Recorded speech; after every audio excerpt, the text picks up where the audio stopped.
Salut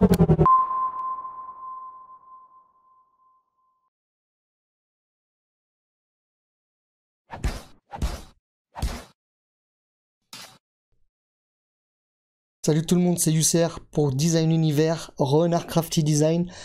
Bienvenue pour ce deuxième épisode de Parlons Design. Mais avant de commencer, j'aimerais faire un petit big up à mon frangin qui est graphiste également, qui s'appelle Shahin Touch.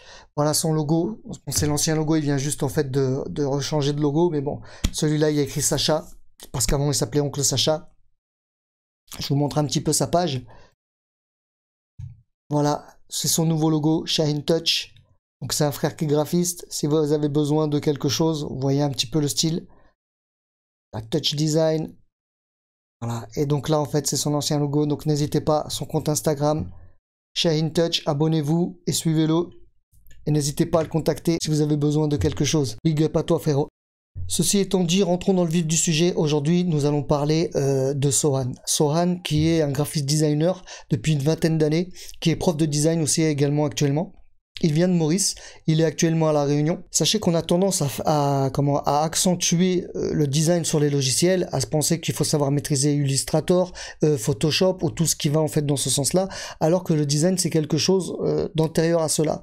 Un designer ne peut, admettons, ne pas être forcément compétent sur ce genre de logiciel, mais tant qu'en fait il a son idée qu'il sait développer, il peut très bien faire appel à des infographistes ou à autre chose. Un directeur artistique, au bout d'un moment, il ne fait pas le travail du graphiste ou de l'infographiste. Lui, en fait, il développe l'idée de A à Z. Et c'est de ça, un petit peu, dont on va parler. C'est cette idée de concept. Il faut savoir que le design, on peut traduire cela par conception en français, et ça touche en fait à tous les domaines. La conception, ça peut être autant dans le mobilier, dans l'architecture, dans les chaussures, dans les vêtements, peu importe. La conception, en fait, c'est le design de façon générale. Mais dans le graphisme, on parle en fait de quelque chose de précis. Pourquoi? Parce qu'en général, on développe des identités visuelles pour des entreprises, pour des gens, ou alors on fait des logos, on fait quelque chose en fait qui va permettre à une personne de communiquer en fait avec son public. Alex Sohan, on est rentré dans le sujet, il nous donne quelques astuces et il nous fait comprendre les choses les plus importantes pour se lancer dans le design, et si on n'a pas ça, on risque d'avoir quelques lacunes, même si on est très bon on va dire en dessin ou même en conception technique. Donc j'espère que vous allez bien kiffer cette petite interview. Vous allez voir, je présente quelques travaux à lui pendant l'interview. Je tarde pas plus, je vous laisse regarder cette interview, c'était un super moment. On résumera à la fin ces 3 clés justement qui sont très importantes. Et j'espère que ça vous sera très utile pour vous lancer dans le design. Je vous dis à tout à l'heure. Sohan. Yes. Merci d'être venu. Allez, merci à toi. Bienvenue à ça toi. fait plaisir, ouais, merci. Sur Renard Crafty Design. Très bien. Donc tu vas te présenter un petit peu, s'il te plaît. Tu nous expliques un petit peu qui tu es. Ouais, moi, je m'appelle Sohan Laldari. Je suis de Maurice, bien sûr, mais là, je suis à La Réunion, ça fait on va dire quelques semaines. Et je suis de formation graphiste. Et j'ai eu un parcours professionnel aussi. En même temps, j'ai étudié et travaillé en même temps. Donc là, ça va faire... Tu faisais les deux en même temps? Oui, je faisais les deux en même temps. Tu étais en train de grimper, ouais, on va dire, ouais. Tu prenais l'expérience en même temps à côté du travail. Ouais. J'ai eu que, on va dire, les 3 premières années de mes études en plein temps. Mais à côté, je travaillais aussi après les heures de classe. Mais après, j'ai continué en temps partiel. Mais quand j'ai terminé la première formation qui a duré 3 ans, j'ai terminé ça en 2000. D'accord. Après, 2000, ça remonte alors. Ouais. Donc ça veut dire que tu as commencé quand le graphisme vraiment? Ben, j'ai commencé on va dire en 98, 99, ouais. Ouais, effectivement, ouais. Après, j'ai commencé à travailler après 2000. Pendant les études aussi, j'ai travaillé à temps partiel. J'ai travaillé jusqu'à, on va dire, 2013 à peu près. J'ai décidé de reprendre les études. Ok. Donc là, j'ai terminé, parce que les 3 ans que j'avais fait qui étaient terminés en 2000, j'avais fait 1 an de préparation. Ouais. Après mes études secondaires, après, on va dire, équivalent bac. Okay. Après ça, 1 an de préparation au design. J'ai fait 2 ans de diplôme, ça c'est full time, à plein temps. Mais à cette époque-là, Maurice, on n'avait pas vraiment le degré en design. Ok. Je parle de 2000. Là. Mais on parle bien de graphisme. Là. De graphisme et de publicité, etc. De culture design. On peut dire que même pour tout ce qui est lié au design, il n'y avait pas vraiment les degrés à cette époque-là. D'accord. Donc, quand ça a commencé à Maurice, les degrés, tout ça, moi, je travaillais déjà. Donc, tu avais déjà pris un peu d'expérience. Oui, bien sûr, un peu comment travaillé. Ça se passait là-bas à Maurice. Peut-être dans les commencements des années 2000, ça a commencé. Hein, mais nous, quand on venait de terminer le diplôme, on va appeler ça comme ça, comme si pour mieux comprendre ici, le bac plus 2. Oui. Il n'y avait pas le bac plus 3 en design. Tout de suite, il n'y avait pas. Peut-être que c'est devenu après quelques années là-bas. Mais c'est en 2013 que j'ai décidé de reprendre mes études pour faire la licence. 2013. Donc, tu as quitté Maurice pour ça? Non. On a fait 100% mauricien. D'accord. Enfin, culture 100% mauricienne là-dessus. Donc, j'ai terminé la licence en temps partiel, en travaillant en même temps. Et en 2017, j'ai décidé de faire une formation bac plus 5 à distance de France. Donc là, j'ai un bac plus 5 en digital marketing. Okay. Et la licence, c'est en graphic design. Et le diplôme, c'est en design et advertising. C'est la publicité, stratégie publicitaire. Comment tu dis? Advertising. Advertising. Mon anglais. Je l'adore. Ouais. Donc, et j'ai aussi un diplôme en communication. T'as un beau parcours quand même, alors, en termes d'apprentissage. On peut dire. Après, on apprend aussi au travail. Même si on est formé à l'école, on est formé dans une école de design, ben, on apprend aussi dans le travail. Mais... Tout ce qui est technique, c'est plus dans le travail. Quand moi j'ai terminé, on va dire, le diplôme en 2000, ben, j'ai commencé à travailler dans des agences, en junior, on va dire, ou peut-être des stages aussi. Ben, les gens qui étaient responsables de ma formation sur le lieu du travail, peut-être il y a eu des gens qui n'ont pas été formés dans les écoles. Mais ils sont devenus des professionnels. Donc, dans le travail aussi, il y a une formation très, on va dire, très importante. C'est le terrain, quoi. C'est le terrain. Il faut comprendre tu as les clients, justement, tu comprends les... Exactement. Même au niveau de design, les techniques, allons dire, tous les problèmes qu'une personne peut avoir quand on envoie un dossier à l'imprimerie, par exemple. Simple, quelque chose de simple, ça. On envoie un dossier à l'imprimerie. Ben, c'est pas nécessairement que quelqu'un qui vient de terminer ses études va pouvoir faire ça à la perfection. Donc, il faut apprendre. Même dans le milieu du travail, il faut apprendre. Donc, j'ai travaillé dans plusieurs agences qui sont liées au design. Maurice. Graphic design, publicité, web design. Et après, on va dire à peu près 7 ans, j'ai décidé de quitter le milieu du travail. Je me suis pas quitté le milieu du travail, mais en agence. Donc, je me suis mis à mon propre compte. Et j'ai pu avoir on va dire des contacts, des contrats avec des agences qui sont de Maurice même. On travaillait comme si c'était une sous-traitance. Sous-traitance des fois. Sauf que là, tu gardes une sorte d'indépendance. Oui, exactement. Donc, je suis indépendant. S'ils ont beaucoup de travail ou ils veulent que je contribue dans un projet pour leurs clients, donc on faisait comme ça. D'accord. Mais en même temps, j'ai eu l'occasion de travailler avec une agence pendant 10 ans, c'est-à-dire après les 7 ans que j'ai travaillé dans des agences différentes d'agences de Maurice, quand je me suis lancé à mon propre compte, j'ai eu l'occasion de travailler avec une agence qui est le leader, on va dire, de la communication dans l'océan Indien. D'accord. Et on a collaboré pendant presque 10 ans. Presque 10 ans. Comme un intervenant, en fait. Tu vois, c'est comme un intervenant. Voilà. Donc, c'était pas une agence qui se trouvait à Maurice. Donc, on a pu travailler sur différents projets. Et après, en 2013, j'ai décidé, comme je t'ai dit pour reprendre la licence. Et ça m'a motivé pour continuer le bac plus 5. Parce que je pensais aussi après. C'est-à-dire que je me voyais pas vraiment en train de continuer à travailler en vieillissant, on va dire. Mais il fallait une transition. D'accord. Donc, la meilleure des transitions pour moi, c'était la transmission. Il faut transmettre. Donc, ce qui m'a motivé pour faire le bac+5, c'est pour pouvoir enseigner aussi. D'accord. En fait, ton but, toi, tu te voyais pas forcément monter une agence, Non, ta propre agence, t'es resté dans ce milieu-là, ouais. mais plutôt en fait l'enseignement. L'enseignement. Donc, Ce qui fait que donc tu es enfin, devenu... j'ai aussi eu l'occasion d'enseigner dans des universités à Maurice. Oui. Une université qui est en collaboration avec une université de France. Il y avait une autre université, ça c'est en temps partiel, une autre université qui était en collaboration avec une université de l'Angleterre. Ah, d'accord. Temps partiel. Après, j'ai eu l'occasion aussi de travailler à plein temps pendant 3 ans dans une université australienne qui se trouve à Maurice. Ah, c'est bien. Ouais, donc... il y a du bagou derrière, hein, il y a du bagage. Donc, mais ça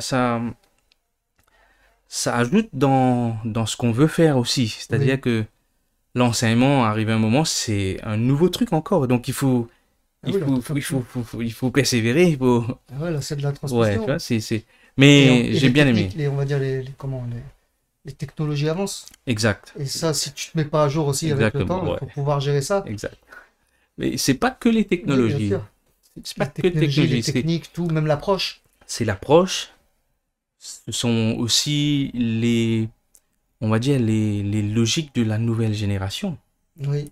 C'est ça le plus dur, de s'adapter et de pouvoir transmettre aux gens qui n'ont pas nécessairement les mêmes logiques que nous. Ouais. Je ne parle pas du graphisme, là, je parle vraiment de la vision même du monde, de la vie, etc. Donc c'est des nouvelles générations. Exactement. Donc il faut pouvoir s'adapter. On peut dire que justement la technologie, elle a modifié à très grands pas cette vision-là. Très vite, très vite. Je veux dire, depuis que ça s'est rentré dans la vie, il y en a maintenant, ils naissent, ils savent ce que c'est qu'un portable. Exactement. On a grandi, on ne savait pas ce que c'était, et au fur et à mesure, le mode de pensée. Oui, c'est différent. À 2 ans, ils ont déjà les doigts sur les écrans en train de glisser. Moi, j'ai vu des enfants qui prennent le téléphone de leurs parents et ils connaissent le code rien qu'en observant. Ils ne parlent pas, ces enfants-là, mais ils savent, il faut appuyer là, tac, tac, tac, tac. Donc c'est plus pareil. Hein. Ouais. Mais c'est une très belle expérience. Parce la meilleure façon d'enseigner, c'est d'apprendre, c'est d'enseigner, au fait. Ouais. Mais, donc on apprend en même temps avec la nouvelle génération et c'est plus comme un partage. Je vois ça comme ça, moi, c'est un partage. Et ça se passe comme ça? Ça c'est pas. Moi, du moins, moi, je le fais comme ça. Tu arrives à avoir ce genre de relation-là? Ouais, exact. Ouais. Donc, c'est plus le partage. C'est pas du magistral où tu toi qui dispenses la chose et qui reste fermé. C'est vieux, ça. Oui. C'est vieux, ça. Ça marche pas, ça. C'est vrai que là, ça marche pas, ça. Celui qui est sur un estrade où on est en train d'écouter, on prend des notes. Ça marche plus, ça. Enfin, moi, je trouve que ça marche plus. Peut-être que ça marche dans certains Oui, je pense dans d'autres domaines. Peut-être. Dans d'autres domaines, ça peut passer. Même dans d'autres domaines, de plus en plus, les gens, ils s'éloignent de ça. On s'éloigne de ça. Donc, il y a plusieurs techniques. Des nouvelles techniques qu'on doit apprendre avant d'enseigner. Oui. Comment engager les élèves. Comment impliquer les élèves dans les projets. Donc, ça change. Mais très belle expérience. Et aussi pour les élèves, je pense que le fait d'avoir une expérience professionnelle, on peut vraiment présenter aux élèves les futurs problèmes que peut-être ils vont faire face en vraiment leur donnant des solutions en fait. D'accord. Parce que si quelqu'un enseigne mais qui n'a pas nécessairement ou forcément une bonne expérience dans le milieu du travail, il y aura quelques manquements. Il y aura quelques manquements, c'est sûr. On est toujours dans cette, on va dire, dans cette balance de théorie et de pratique. Voilà. L'un sans l'autre, de toute façon, même si on peut être très bon en théorie, si on n'a jamais pratiqué, ça va être dur. Et inversement, on peut être très bon en pratique, mais s'il y a des choses qu'on n'a pas compris en théorie, on va manquer, on va manquer dans l'inspiration, dans la créativité. Ouais. Mais chacun va développer des capacités, des skills, on va dire, des expertises différentes. Donc, parce que chaque élève a peut-être une filière qu'il aime le plus ou quelque chose qu'il aime le plus. Par exemple, il y a des élèves peut-être qui vont aimer tout ce qui est image de marque. Oui. Il y a des élèves qui ont fait le même cursus, mais ils vont aimer plus le web design, ils vont aimer. Ouais. Donc, vu que c'est assez riche, exactement, ouais. en fait, c'est assez large. Ouais, c'est large. C'est pratique, enfin, je veux dire, c'est pratique, mais c'est bien pour pouvoir se diriger quelque part aussi. Exact, ouais. Si on peut pas tout embrasser, Ouais. c'est vrai que C'est mieux comme ça, c'est mieux. là, la tendance, on va dire, la plus commune, je trouve, après, ça dépend selon ce qu'on trouve sur les réseaux, mais je trouve que c'est beaucoup axé sur les logos. Ouais. Là, on est vraiment dans une période où vraiment les gens s'axent sur les logos. Enfin, c'est vraiment l'impression que j'ai, quoi. Je pense que ça dépend. J'ai du mal un peu, tu vois, admettons, moi, si je fais une recherche, que j'ai envie Oui. de m'inscrire sur des pages, Oui. m'abonner à des pages du graphisme, Oui. soit je trouve, on va dire, des choses qui sont vraiment assez connues, basiques, c'est-à-dire des flyers, et encore, on en fait de moins en moins, je trouve. Oui. Des flyers avec, on va Ouais. dire, des présentations très conventionnelles, ou soit, je veux dire, c'est beaucoup de logos, mais j'ai du mal à trouver, on va dire, des pages où il y a vraiment du branding. Ouais, tu sais. Il y en a, Ouais. mais on va dire, voilà, quoi, c'est vraiment le logo, là, les Ouais. gens sont sur les logos, sont sur les motifs, Ouais. sur les symboles. Mais on n'a pas vraiment on va dire, une identité visuelle complète.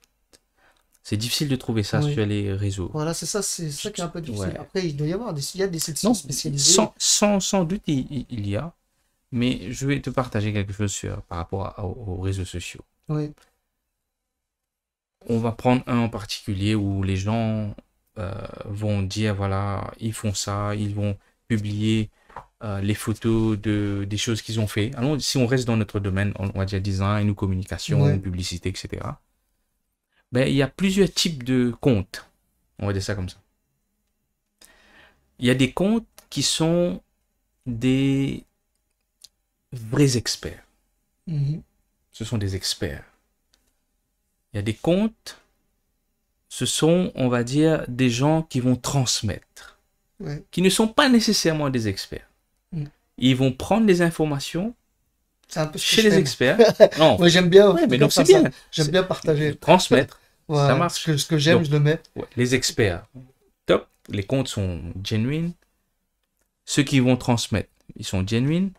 Mais il y a aussi ceux qui sont des fois des imposteurs. Ça, il y a des comptes que j'ai vus. Donc, la personne peut se présenter comme étant un professionnel, Mhm. mais qui n'a pas vraiment de crédibilité. Mhm. Je ne parle pas que du design, hein, je parle sur dans beaucoup de domaines. Oui. On peut trouver ça. On peut aller sur une page. Il y a beaucoup qui s'approprient le travail des autres. On se vante Et comme ils étant discutent de- un professionnel, mais on n'a pas de crédibilité. Mais il y en a plein comme ça. Oui. Il y en a plein. Peut-être que les gens ne réalisent pas, mais il y en a, c'est plein. J'ai des amis pareil aussi, ils montrent des personnes qui les Ouais. pompent.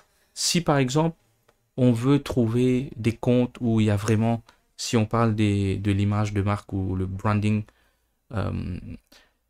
ça va être toujours sur les sites des agences qui ont travaillé sur des gros projets. Je te donne un exemple. Il y a la page de Pentagram, par exemple, ou même la page de Michael Beyrouth. Là, ça, ce sont des vrais experts. Donc, tu auras tout. Ça va être complet. Pas nécessairement sur les réseaux sociaux, mais des fois, on peut faire une recherche sur YouTube où, par exemple, il y a un projet de MIT Media Lab qui a été fait par Michael Beyrouth quand il travaillait en collaboration avec Pentagram. Ce sont des partenaires. Ça s'appelle Pentagram, c'est ça? Pentagram, c'est l'agence. Ok. Une des grandes agences de design, ok. communication, etc.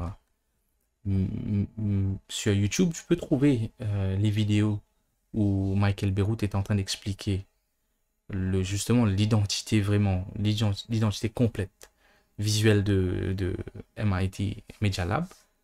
Mais là, c'est autre chose. Là, on comprend qui sont les experts et qu'est-ce que ça veut dire être un expert. Mais sinon, je pense que même avec les réseaux, tout ça, c'est bien que ça soit démocratisé. C'est pas un problème, ça, quelqu'un qui est intéressé à faire, dans n'importe quel domaine, allons dire pour nous, il est intéressé à créer des logos. C'est bien, c'est démocratisé. Le plus important, c'est de pouvoir produire un travail de qualité. Oui. C'est ça le plus important. Mais des fois, il n'y a pas la qualité. Oui. Mais On tombe vite, en fait, dans une sorte d'usinage. exactement. Voilà, quand on a de l'usinage, c'est un peu dommage. Mais tu sais, ce que j'essaie de partager aux élèves, c'est quand on travaille sur n'importe quel projet, il faut toujours travailler et sur la forme et sur le fond, les deux. Souvent, ce qu'on voit aujourd'hui, on voit la forme. Il n'y a pas de fond. Oui. Moi, ce que je pense, un projet qui n'a pas de fond, même si la forme est excellente, ça va rester toujours comme un projet basique. Quelque chose qui ne durera pas, quoi. Ça va durer. Le contraire aussi, si un projet, il y a un bon fond recherché, mais la forme n'est pas excellente, malheureusement, la forme qui n'est pas excellente va tuer le fond. Donc c'est pour ça que les projets, il faut que le fond et la forme soient excellents. Excellents. Faut équilibrer les deux. Il faut toujours équilibrer. Sinon, et c'est pour ça que on voit qu'il y a des projets qui durent. Parce qu'il y a les deux. Oui. Et si on n'arrive pas à s'investir dans les deux, ça ne va pas durer. Pour avoir une bonne exécution, c'est très important.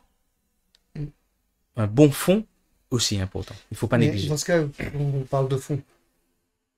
Imaginons un projet, tu es sur un projet, qu'est-ce que tu appelles le fond? Le fond, pour moi, c'est qu'est-ce qui t'a inspiré, d'où est-ce que tu sors l'idée. Le fond, quand on parle du fond, que ce soit dans la publicité ou dans le design, le branding, etc., ce sont les recherches. Il y a des recherches qu'on ne peut pas, ne pas passer sur ça. Par exemple, tu vas travailler sur une identité visuelle pour un client. Souvent, au commencement, les gens qui vont, on va dire les gens qui débutent, ils vont penser que les recherches sont par rapport au client. Le client, il veut ça, le client a telle vision, etc., etc. Mais les vraies recherches, c'est par rapport à ton audience. C'est pas ton client. C'est-à-dire, allons dire, moi, je viens. L'audience du client? Exactement. Ah, d'accord, c'est ça que tu veux dire. L'audience du projet. Okay. Moi, je suis ton client. Je comprends ce que tu veux dire. Je suis ton client, je viens. Je vais ouvrir un centre récréatif pour les enfants. Je suis un businessman, moi. Mais j'aime le bleu, j'aime le rouge. Je n'aime pas ça, je n'aime pas ci. Mais est-ce que tu travailles? Tu es en train de résoudre ce problème-là pour moi ou tu dois résoudre ce problème-là pour l'audience? C'est pour l'audience qu'il faut résoudre ce problème. Mais c'est ça le fond. Quelles sont les recherches que tu as fait pour que tu parles à ton audience? S'il n'y a pas ça, la recherche, pour ça, c'est un aspect. Tu sais que là, tu soulèves un point vraiment important parce qu'on a tendance à vouloir faire plaisir au client. Ouais. Et de façon générale, lui, il voit la même chose. Ouais. Parce que c'est lui qui paye, c'est son projet. C'est ça aussi, c'est son bébé. Ouais. Le truc, c'est qu'il veut quelque chose qui lui plaise. Mais au final, c'est vrai que on répond pas forcément à sa demande. Non. Et lui, ce qui veut dire que des fois, lui-même, il sait même pas ce qu'il lui faut. Exactement. Mais en tant que professionnel, c'est notre responsabilité de mettre ça clair devant le client. Oui. Tu connais bien le dicton « le client est roi ». Oui. Je crois dedans, moi aussi. Mais on a une mauvaise compréhension de ce dicton-là. Si le client est roi, il mérite le meilleur des projets. Un projet de roi. Ouais. Mais c'est toi qui es formé pour donner ce projet-là. Exact. Il faut qu'il comprenne ça. Ouais. Il faut qu'il comprenne, vous n'aimez pas le bleu, mais je ne fais pas ce projet-là pour vous, moi. Est-ce que vous voulez que votre business réussisse? Ah ben, il faut parler aux gens qui seront vos clients. Ouais. Tu vois? C'est ça, là. C'est une nuance très très importante, ça. C'est vrai. C'est très important. Ouais. Je ne suis pas en train de faire le design pour vous. Je suis en train de faire le design pour vos futurs clients. Vos futurs clients et vous, peut-être, ne sont pas pareils. Exact. Vous n'êtes pas le client, vous, en fait. Mm-hmm. Vous n'êtes pas le client du business. Vous êtes mon client. Mon client mérite d'avoir le plus top des projets. Comment est-ce que je fais ça? Je fais mes recherches. Voilà ce qu'il vous faut. C'est ça qu'il vous faut. Je te donne un exemple. Tout récemment, j'ai travaillé sur une identité visuelle pour un client à Maurice.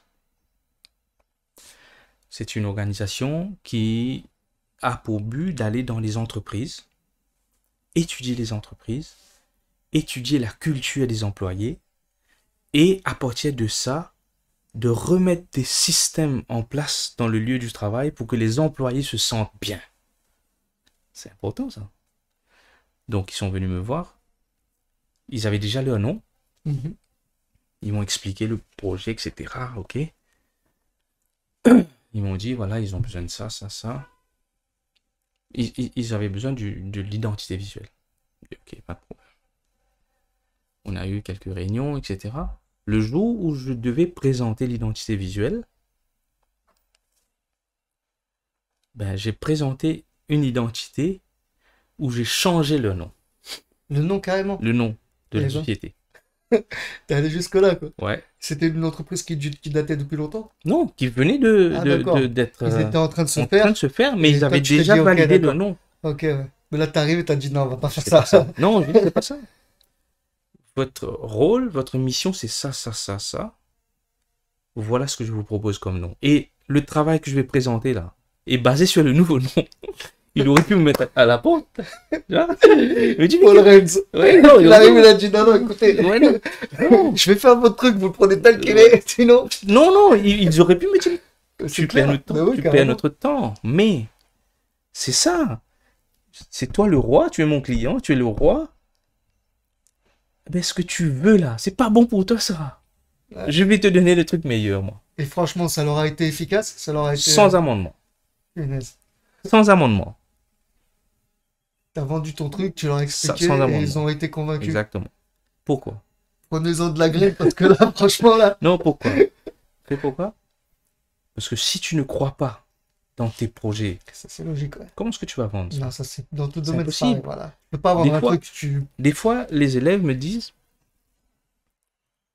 Et j'ai 2 propositions, j'ai 3 propositions, là, je ne suis pas sûr sur laquelle il faut développer, lequel il faut que je choisisse.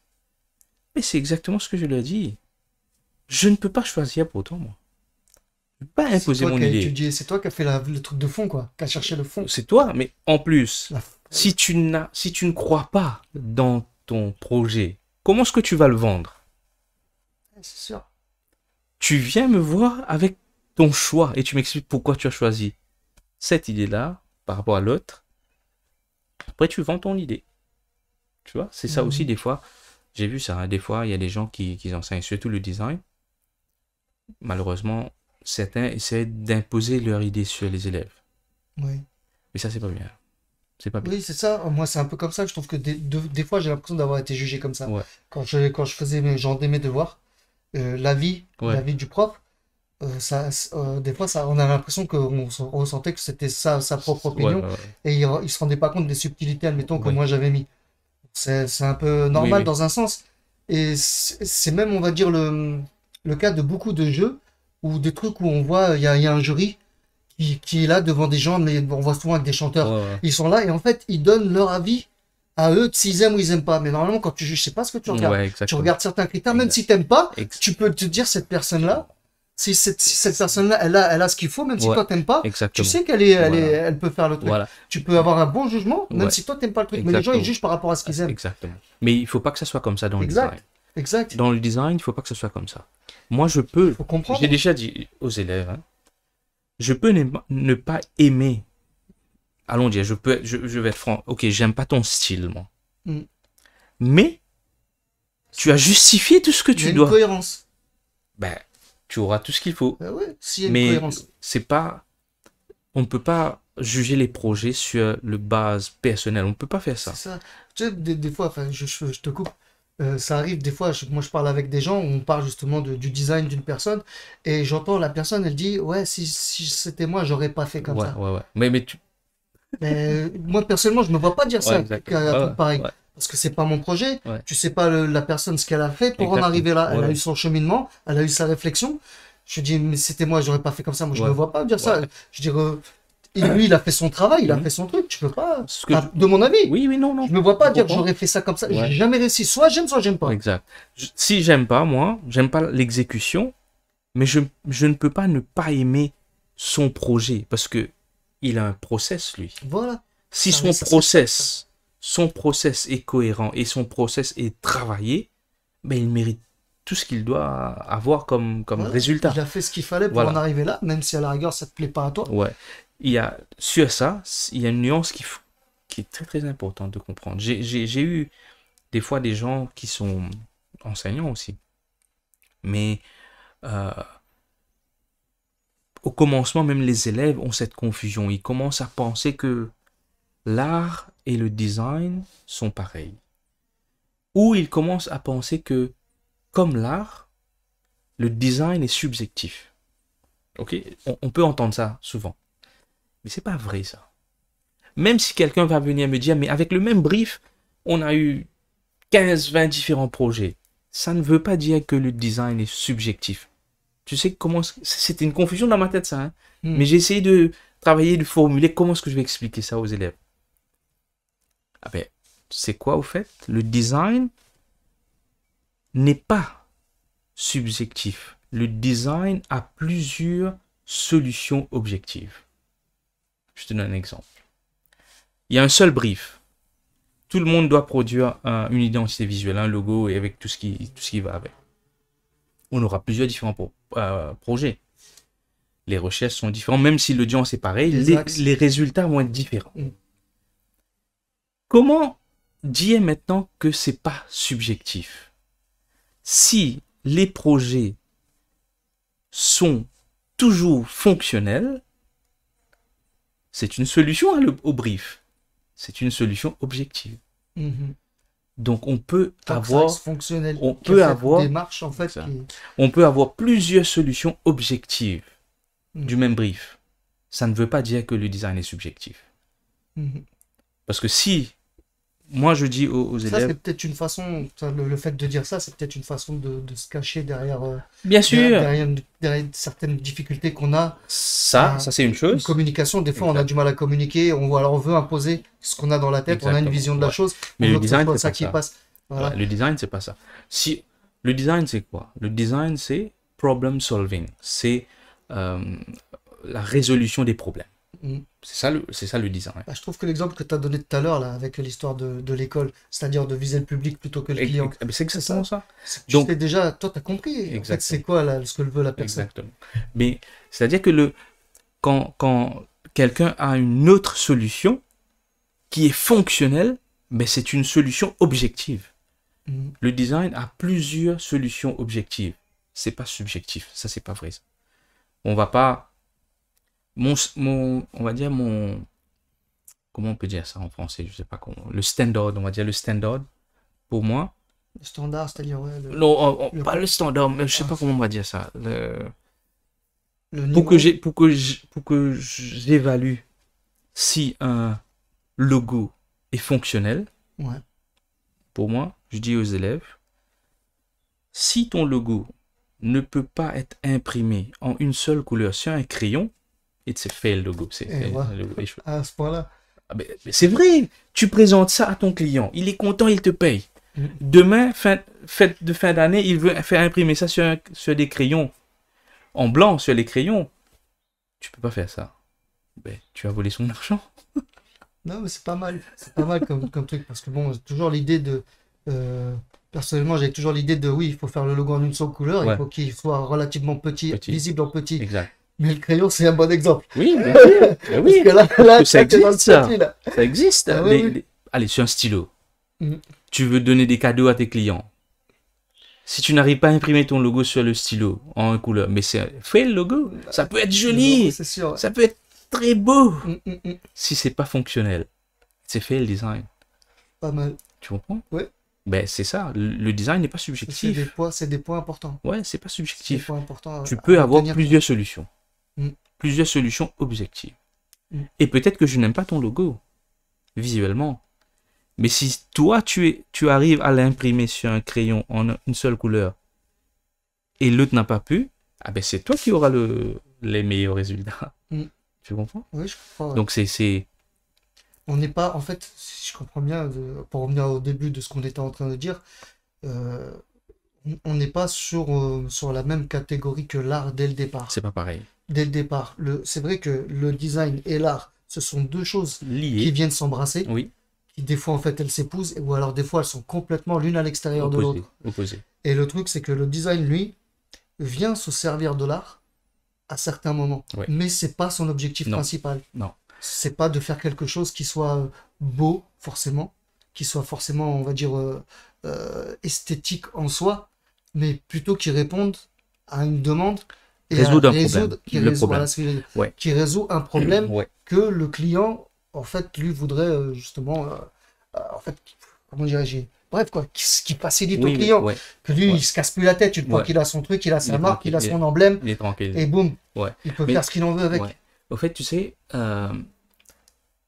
par définition, si quelqu'un produit un design, peu importe dans quel domaine de design, communication visuelle, product design, interior design, peu importe, quand il arrive avec une solution de design, c'est parce qu'il a résolu un problème. Ça, on est d'accord. Maintenant, le design est fonctionnel, très bien.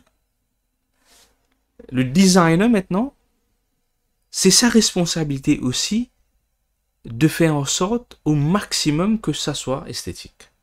Parce qu'il y a des designs, toi, tu veux que ça soit arrondi, mais ça va être plus fonctionnel si c'est arrondi. Par exemple, je te donne un truc vague. Donc, il faut rester sur le pointu, par exemple. Mais maintenant, en tant que designer, toi, comment est-ce que tu prends ces contraintes et tu les rends esthétiques? Parce que par définition, le design, obligatoirement, doit être fonctionnel. Ok? Mais, en tant que designer maintenant, comment est-ce que tu prends tes contraintes? Parce que tu peux plus bouger là, toi. Il faut que ça soit comme ça. Comment est-ce que tu... Pour que ce soit esthétique. Comment est-ce que tu fais ça devenir esthétique? Tu vois là? Pareil. Donc là, les gens... Tu réponds encore à d'autres problèmes. et les gens peuvent dire, mais voilà, c'est subjectif. Non, c'est pas subjectif. Ce sont différentes solutions objectives. Ouais, je comprends. Tu comprends la nuance? C'est très important de comprendre ça. Quelqu'un peut dire, mais voilà, c'est subjectif. Non, c'est pas subjectif. Parce qu'il y a eu des designs qui ont été échoués. Qui pensaient être subjectifs. Mais ça, c'est échoué, c'est pas... Je résume ça, tu sais comment? Si tu prends un artiste, et bien sûr, si un designer est aussi artiste, c'est un avantage qu'il a. Il n'a pas besoin de payer quelqu'un pour dessiner pour lui. Il va savoir maîtriser, on va dire, les balances de couleurs plus facilement. Il va proposer avec des proportions déjà nettes, tu vois. C'est un avantage. Ça, c'est une question qui revient souvent, en fait. C'est est-ce qu'il faut savoir dessiner ou pas? Si tu sais dessiner, tu as un avantage. Le problème aujourd'hui, c'est que si tu es formé en design et tu vas au marché du travail et tu peines à dessiner, ben, les gens peuvent trouver ça comme une faiblesse. Mais normalement, c'est pas une faiblesse parce que le designer, pas nécessairement qu'il sache vraiment dessiner comme un artiste. Pour résumer ça, l'art, ce sont des expressions. On n'a pas d'objectif. Le design, on peut avoir des objectifs, dans le... Comment on va dire? Ce ne sera pas dans le même contexte, en tout cas. Dans le même contexte. C'est pas l'œuvre qui est l'objectif. Et souvent, c'est pour une cause, on peut dire. C'est pas une demande. On peut avoir une demande de quelque chose, mais là, c'est quelque chose de précis. Mais un artiste, de base, il s'exprime. Il s'exprime peut-être pour une cause. Peut-être qu'il a un objectif. Mais l'œuvre en soi. L'œuvre en soi n'est pas l'objectif. La cause est l'objectif. Tu comprends ce que je veux dire? Mais tandis que le design, l'œuvre en soi doit être l'objectif. C'est-à-dire, un artiste qui arrive à créer une chaise et on ne peut pas s'asseoir sur la chaise, ben, l'artiste sera élu l'artiste de l'année. Il a pu créer une chaise sur laquelle on ne peut pas s'asseoir. Mais si un designer fait ça, si un designer fait une chaise sur laquelle on ne peut pas s'asseoir, ben c'est le fail of the century.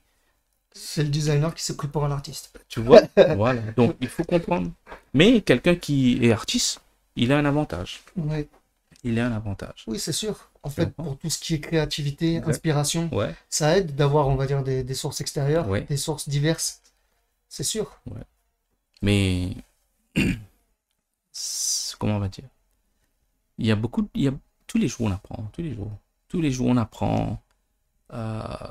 On voit d'autres designers qui arrivent à proposer des solutions qui sont vraiment impressionnantes dans tous les domaines.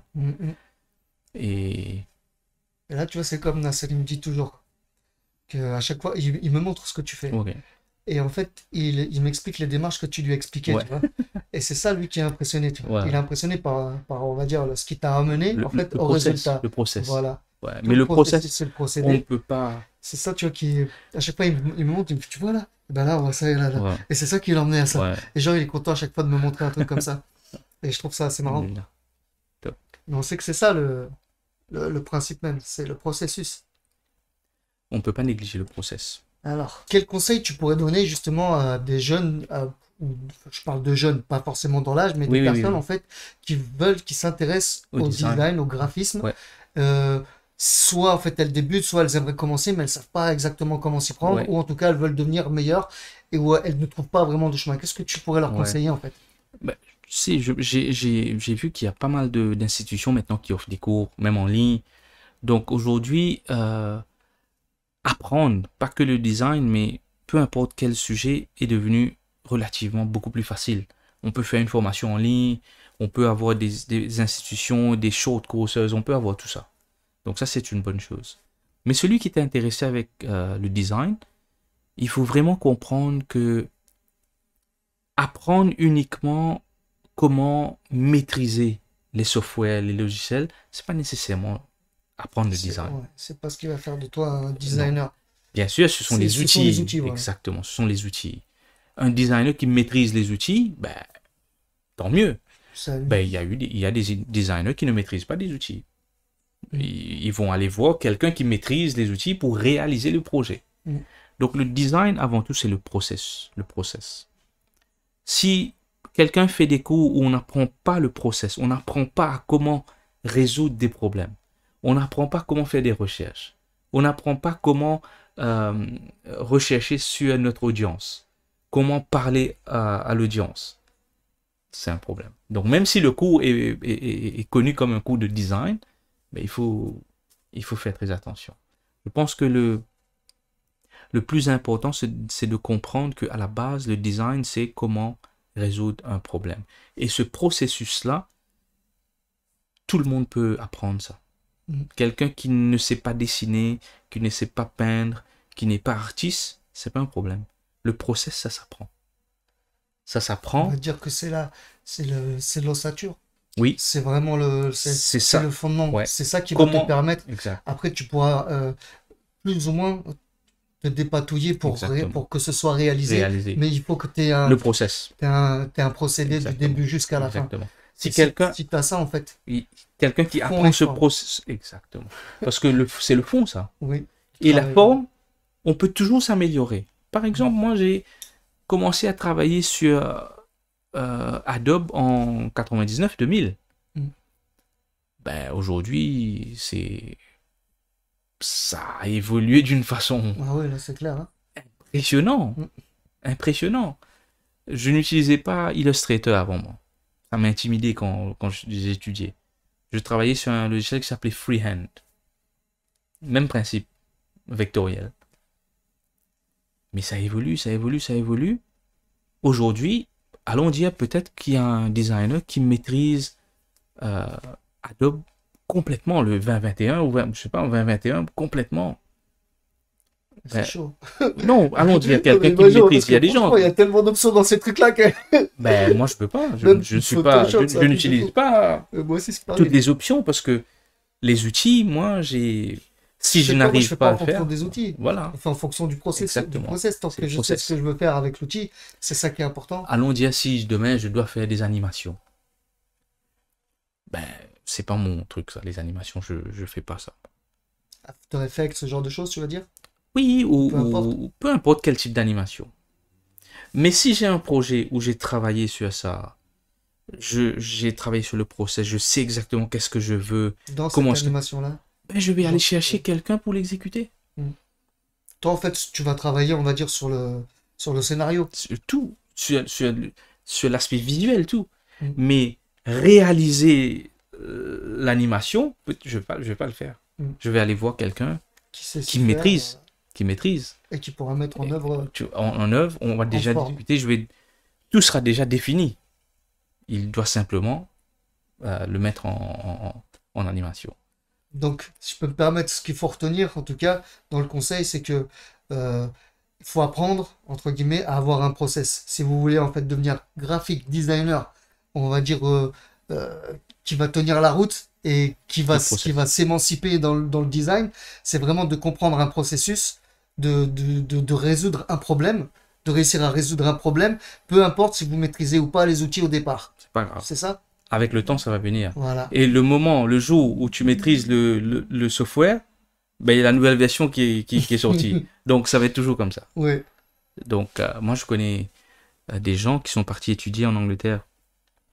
À l'époque, hein, on a terminé le diplôme à Maurice et j'ai des amis qui sont partis en Angleterre pour terminer la licence là-bas à cette époque-là.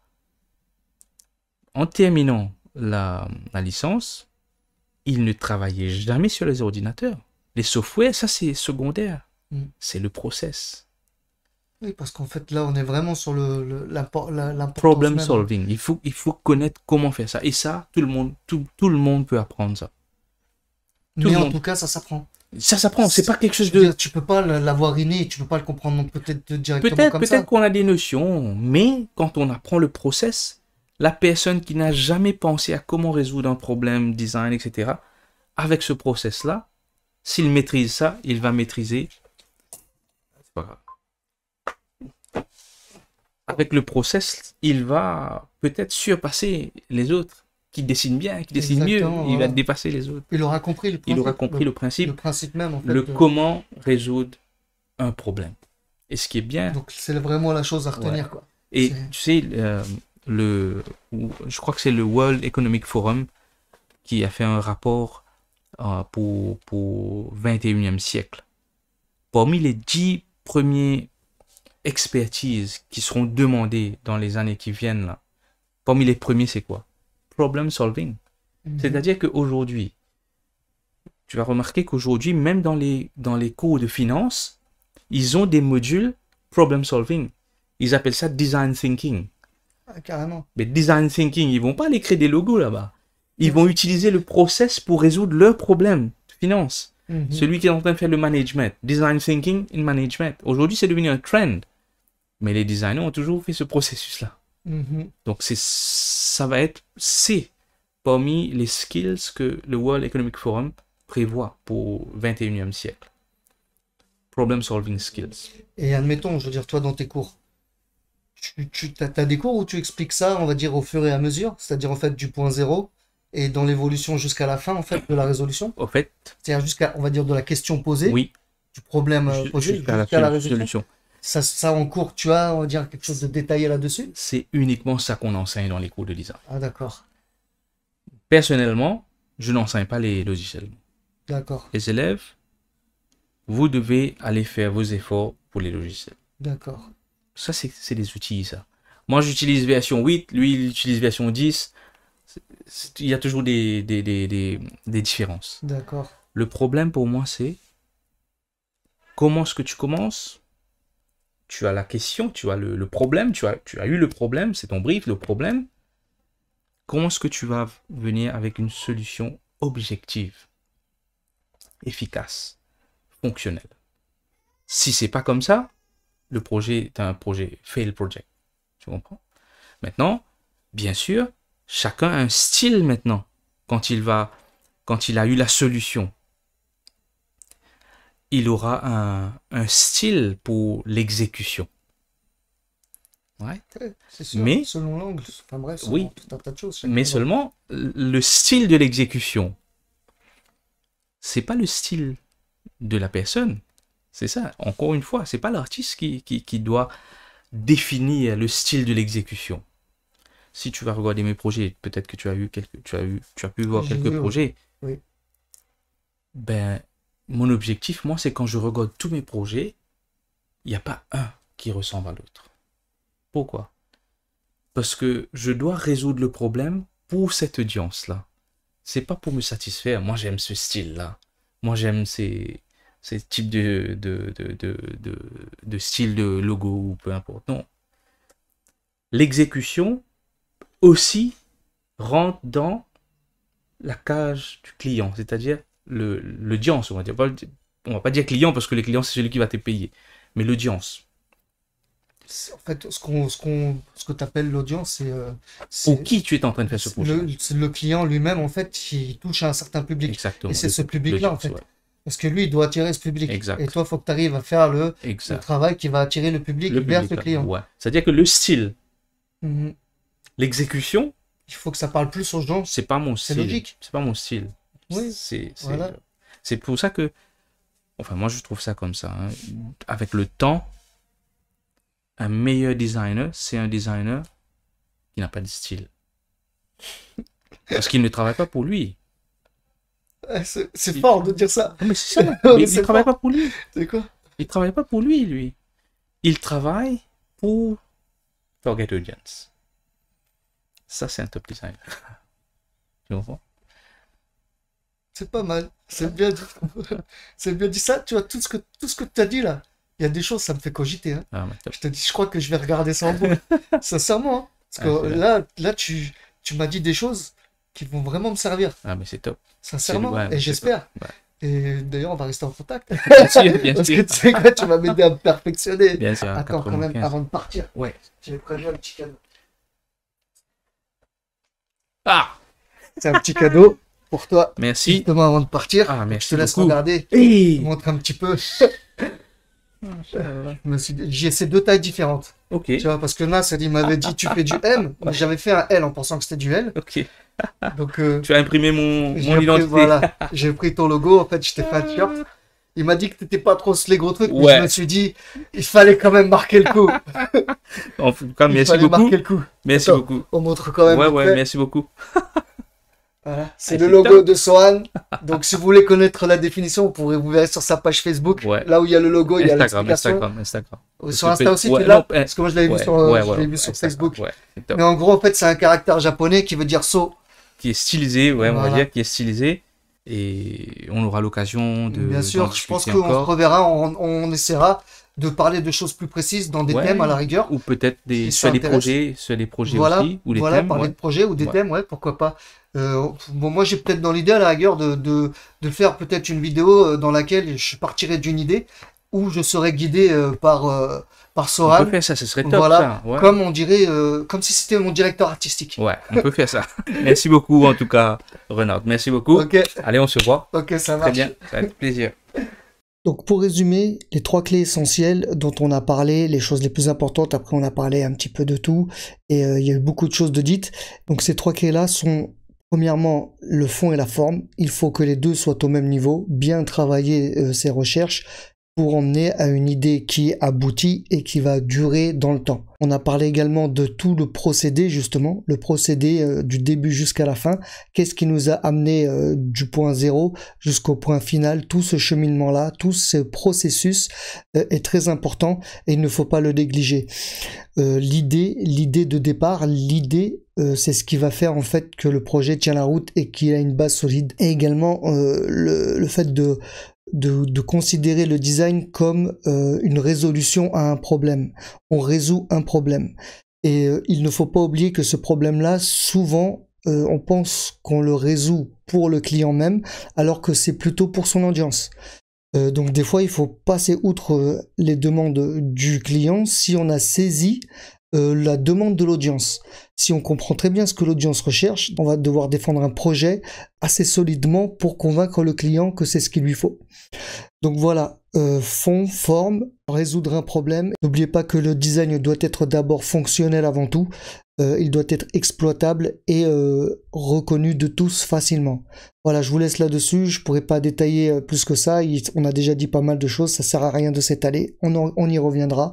Et je vous dis à très bientôt pour une nouvelle vidéo, un nouvel épisode de Parlons Design. Et je pense que déjà, j'ai une petite idée d'une petite série que je pourrais faire avec Sohan qui vous sera très utile. Mais j'en dis pas plus pour l'instant. Je vous dis à très bientôt. Likez, partagez, commentez. N'hésitez pas à laisser vos avis par rapport à ce qui a été dit. Je vous dis à très bientôt. Je vous sers pour Design Univers de Renard Crafty Design. Ciao.